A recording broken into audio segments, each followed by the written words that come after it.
السلام علیکم دوستو، آج میں بیٹھا تھا اور ایک حدیث میرے ذہن سے گزری جس میں جس کا مفہوم یہ ہے، حدیث ہے کہ وہ کچھ روایت ہے یہ کہ جس میں یہ فرمایا گیا کہ ایک مسلمان دوسرے مسلمان کے ساتھ جڑا اس طرح سے یوں ہے جیسے ایک جسم ہے اور اس کے الگ الگ اجزاء ہیں، اور اگر ایک اجزاء یا ایک حصے میں تکلیف ہوتی ہے تو پورا جسم اسے محسوس کرتا ہے۔ اسی طرح سے جو دین کے ارکان ہیں اسی طرح سے انسان اس پہ عمل کرتا ہے۔ اگر دین کی ایک ارکان پہ کچھ اثر پڑتا ہے کیونکہ تو اس سے پورے دین کے معاملات پہ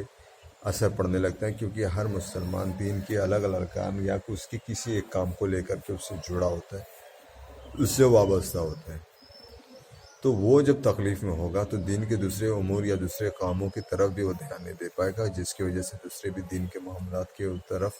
دوسروں کی نظر پڑے گی، یا پھر کچھ سست روی یا پھر دبتے ہوئے معاملات دیکھیں گے، جس سے پریشانیوں کا باعث بنے گا۔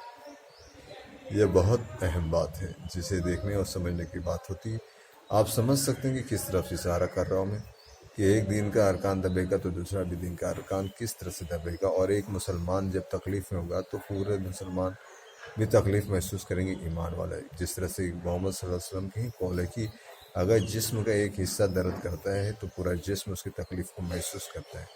تو یہ ایک دوسرے کے بعد جو فتنے اٹھائے جا رہے، جو تکلیف اٹھانے کی کوشش کی جا رہی، تو وہ کس طرح سے کلی طور پہ اس کا کیا اثر ہوگا، کس طرح سے معاملات بگڑتے ہوئے نظر آئیں گے، کیا معاملات ہو سکتے ہیں،